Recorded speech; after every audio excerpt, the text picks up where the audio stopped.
Assalamualaikum warahmatullahi wabarakatuh. Bismillah walhamdulillah wassalatu wassalamu ala rasulillah wa ala alihi wa sahbihi wa man tabi'ahu walah wa man tabi'ahu wa walah wa man tabi'ahu bi ihsan ila yaumiddin. Rabbi shrah li sadri wa yassir li amri wahlul 'uqdatam min lisani yafqahu qawli. Subhanaka la ilma lana illa ma 'allamtana innaka antal alimul hakim. Bapak-bapak dan ibu-ibu yang dirahmati Allah sekalian, alhamdulillah tazkirah pagi ini masih melanjutkan apa yang dibincang pagi kemarin, hari Minggu, hari Ahad. Fazkuruni azkurkum. Ingatlah aku, kata Allah, aku mengingatmu. Ini seruan perintah berzikir, memperbanyak zikir.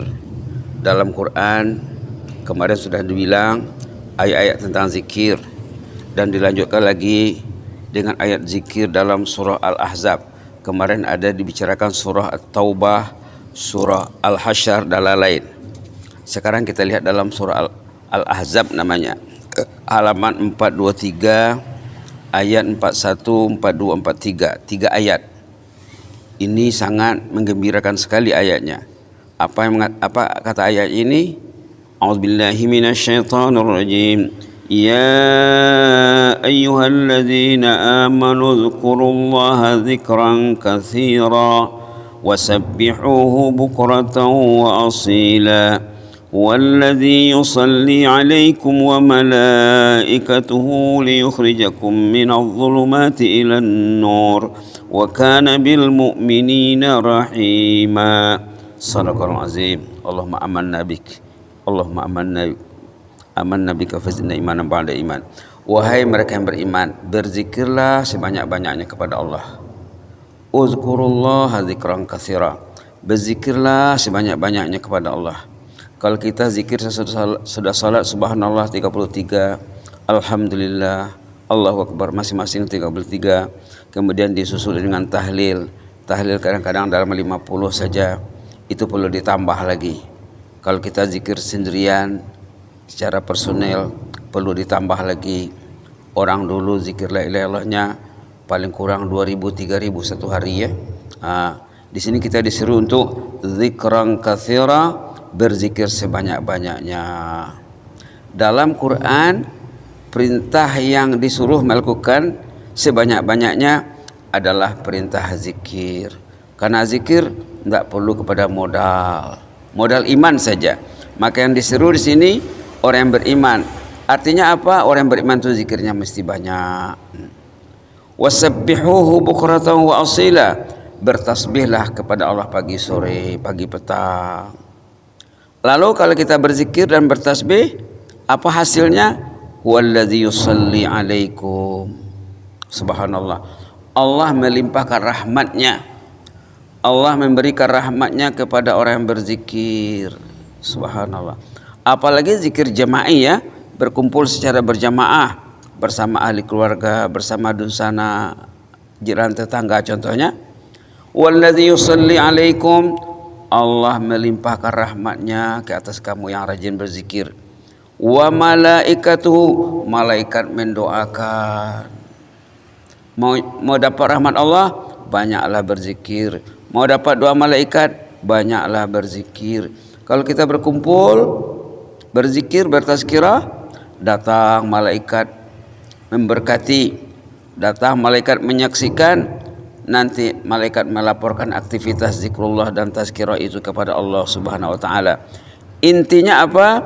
Liyukhrijakum minadh dhulumati ilan nur, agar kamu dikeluarkan Allah dari suasana yang gelap kepada suasana yang terang benderang. Artinya apa? Orang yang tidak berzikir itu gelap. Subhanallah. Malah dalam hadis dikatakan orang yang tidak berzikir statusnya sama dengan bangkai mayat. Subhanallah. La haula wa quwwata illa billah. Rumah yang tidak diisi dengan zikrullah, dengan ketaatan, sama dengan kubur. Kita perlu baca hadis ya. Jadi kalau ada dua rumah, satu membaca Quran di dalamnya, satu lagi bertazkirah di dalamnya, satu lagi bertilawah Quran, bertadarus, bertadabbur, itulah rumah yang terang. Yang tidak berzikir itu gelap, malah statusnya adalah seperti kubur. Penghuni rumah yang tidak berzikir statusnya seperti orang yang tidak bernyawa. La haula wala quwwata illa billah. Itu maka kita dipanggil 5 kali sehari semalam ke rumah Allah. Azan itu zikir, salat itu zikir. Kita dipanggil 5 kali sehari semalam ke rumah Allah. Melangkah kaki ke rumah Allah itu zikir, menjawab azan itu zikir, mendengar azan, berdoa saya sudah azan, solat sunat qabliyah ba'diyah itu zikir, solat fardu itu zikir, zikrullah. Subhanallah. Wa kana bil mu'minina rahima. Ini penghujung ayat. Ayat 41, 42, 43 suratul Ahzab halaman 423. Wa kana bil mu'minina rahima. Allah itu sangat rahim terhadap beriman. Dulu pernah kita bicarakan, ulama membedakan antara Rahman dengan Rahim. Rahman mengurus semua makhluk, Rahim mengurus orang yang beriman. Kalau orang itu beriman, akan diurus Allah dengan baik. Wa kana bil mu'minina rahima. Pengurusan penjagaan Allah kepada orang beriman bukan saja waktu sehat, waktu sakit, bukan saja waktu sakit, waktu bertarung dengan maut. La haula wala quwwata illa billah. Orang yang dirahmati Allah akan dijaga Allah hidup matinya. Dalam hadis pernah kita sebut juga di sini, asya bi khair wa mata bi khair. Orang yang mencintai Allah itu hidup matinya akan dijaga Allah. Mudah-mudahan kita tergolong di dalamnya ya. Jadi perlu kita baca, nanti baca ulang lagi ayat 41, 42, 43. Hebatnya orang berzikir itu disanjung di sini bahwa mereka itu akan dijaga Allah, dilimpahi Allah rahmat kurnianya, dan malaikat juga mengurus mereka, mendoakan. Subhanallah. Ada lagi dalam hadis dikatakan nanti dari kemudian katanya orang yang rajin berzikir itu dikatakan sebagai mufarridun namanya. Ini istilah ya, istilah dalam hadis, sabaqal mufarridun katanya. Sabaqal mufarridun, unggul, ngetop. Mufarridun itu ngetop. Kata Rasulullah kepada sahabat. Sahabat tidak tahu apa itu sih mufarridun, kata sahabat. Kata Rasulullah, orang yang rajin berzikir, yang banyak zikirnya. Kenapa mereka ngetop? Nanti di hari kiamat orang yang rajin berzikir jalannya mulus, lancar. Karena dia di dunia sudah memadam dosanya, mendilet dosanya, menghapus dosanya dengan zikir. Zikir kepada Allah itu menghapuskan dosa. Orang yang banyak berzikir, dosanya terminimal. Jangan-jangan sudah hapus semuanya. Yang tak berzikir, membawa dosa. La ilaha illallah. Dosa nanti akan dibawa di sana. Ada ayat dalam surah An-Nahl mengatakan bahwa dosa itu akan dipikul. Subhanallah. Ayat 25 halaman 269. Liyahmilu awzarahum kamilatan yawmal qiyamah. Wa min auzaril ladzina yudhillunahum bighairi ilm ala sa'a ma yazirun. Mereka itu akan membawa dosanya keluar kubur, membawa beban, memikul beban, menjunjung beban. Subhanallah. Jadi susah nak jalan, susah mau bergerak. Orang yang berzikir bak nyorawak melenggang sesinaleh.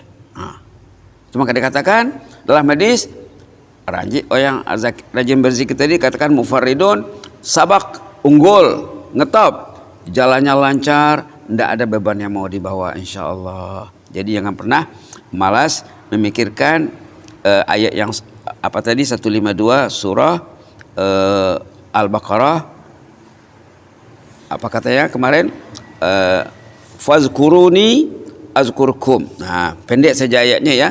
Dua patah perkataan saja. Subhanallah. Fazkuruni azkurkum.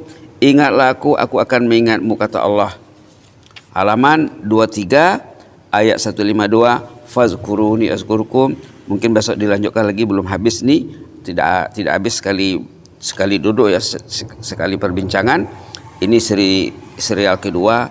Besok masih ada serial ketiga tentang pentingnya berzikir.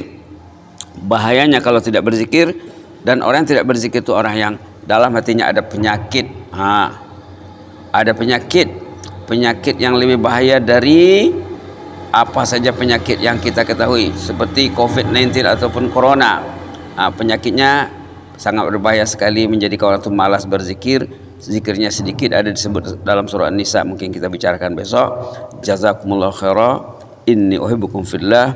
Allahumma zidna wa la tanqusna wa akrimna wa la tuhinna wa atina wa la tahrimna wa athirna wa la tu'sir alaina wa adina wardana ya karim. Allahumma ja'alna minaz zakirina lillahi katsiran wadz zakirat. Allahumma ja'alna minaz zakirina lillahi katsiran wadz zakirat. Allahumma ja'alna minaz zakirina lillahi katsiran wadz zakirat. Ya Allah, jadikanlah kami ahlu zikir ya Allah, yang rajin berzikir sebanyak-banyaknya kepadamu ya Allah, agar Engkau menghapus dosa kami ya Allah, agar Engkau melihara kami ya Allah. Zikir kepadamu melayakkan kami untuk mendapat penjagaan dan pemeliharaanmu ya Allah, dunia dan akhirat. Rabbana atina fid dunya hasanatan wa fil akhirati hasanatan wa qina azabannar. Subhana rabbika rabbil izzati amma yasifun wa salamun alal mursalin alhamdulillahi rabbil alamin. Wassalamualaikum warahmatullahi wabarakatuh.